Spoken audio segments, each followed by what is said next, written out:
Hello, I am Harry White, and today I will be going over our session 4 assignment. This assignment right here, it's our bond investment analysis. So, the situation we are currently in, your grandmother just sold her business for $500,000 and wants your help investing in bonds.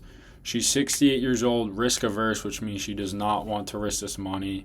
She wants a safer investment rather than investing in stocks that are high risk, and needs steady income. She needs a constant return on her investment. So we have three options to compare. One piece of additional context is interest rates just rose 0.25% and may rise another 0.5% in the next quarter. These are our three options. We have a U.S. Treasury bond. All these situations have 10-year maturity periods.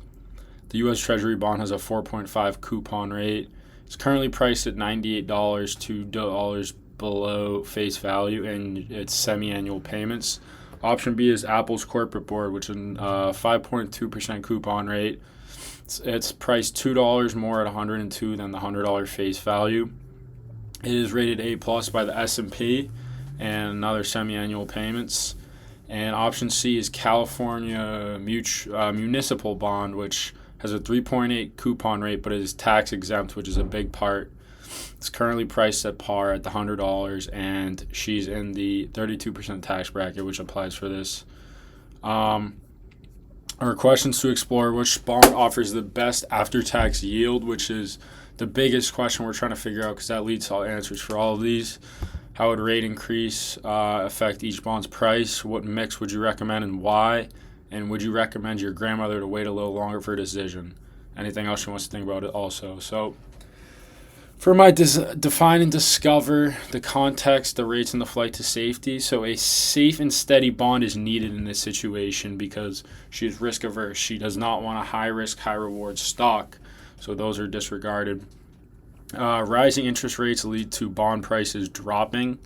It has an inverse effect on each other. The coupon rates provide steady payments.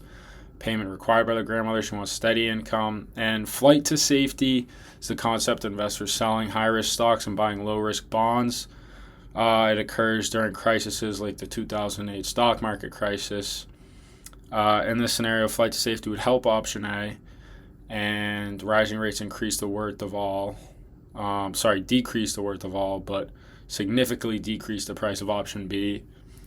And flight to safety helps option A, but decreases option C. So for my represent, I wanted to map out all the cash flows, the things that were mentioned before. I have them here.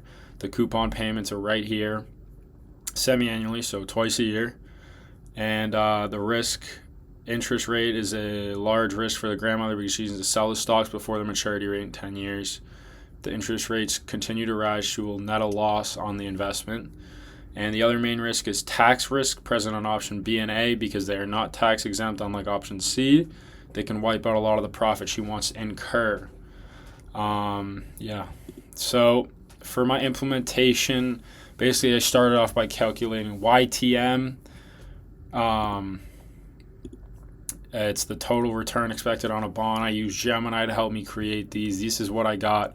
But going into the main calculations for validate, my data is in Gemini. So I asked Gemini to create me a calculator that uses all the data we had to analyze all three bonds, see what happens if our investment principal is $500,000 and our tax bracket is 32%.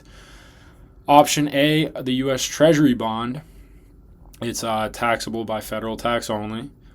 So she gets $22,500 a year. But after tax, she nets $15,000 a year, $15,300 a year post-tax. And this is the equivalent taxable yield after tax. This is the same thing for option B. It has a higher rate before tax, but a lot of it gets taxed off. So she is making more with the corporate bond, but she is not netting as much money as she will with option C. She gets the lowest annual income pre-tax, but since this is tax exempt, she ends up netting the most money to her bank account. And both the ETYs, the equivalent taxable yields, the 5.59, and we want the higher one because that's the more money she brings in. It was calculated by using all these and interest rates and how if they would increase. So option C is the most it's the most profitable. It gives her the most money on her investment. It also nets her yearly, semi-annually. But the impact of a future rate increase, which I have here, I use Gemini and the calculator helps. Option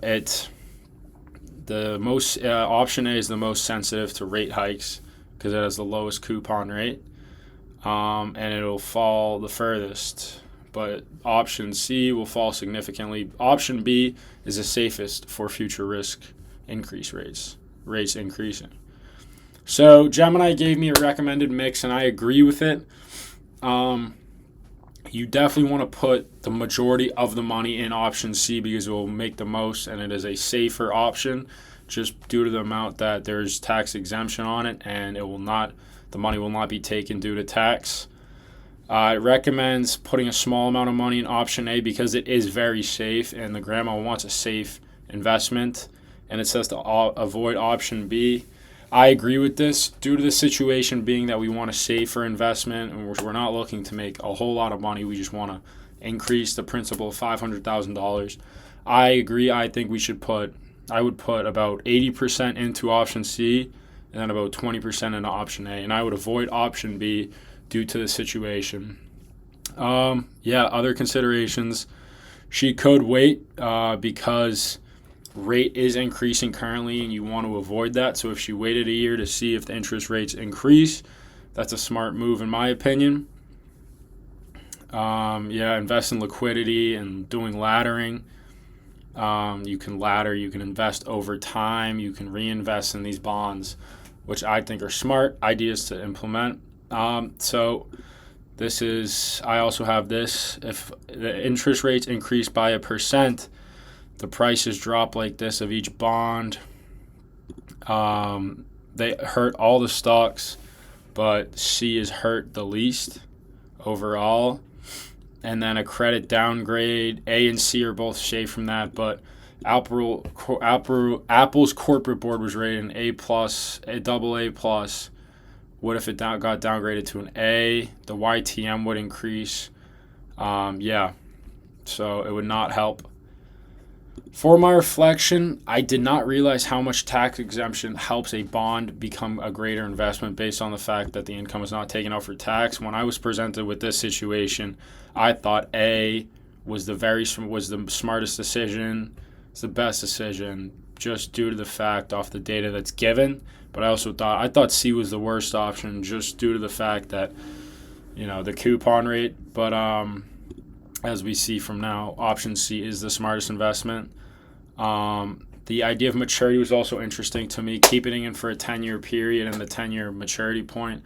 I do not invest in bonds myself. I invest more in stocks, but my ideal goal is different than the grandma's. I'm looking for higher risk stocks to invest in. So the maturity was interesting to me, and I learned a lot from this because I did spend a lot of time in Gemini for 2 hours about tweaking things and trying to get the calculator to calculate what I wanted, and I'm very happy with the ending of what I got, but it took me a while and I was very confused at the start, but I learned a lot of valuable lessons. Thank you.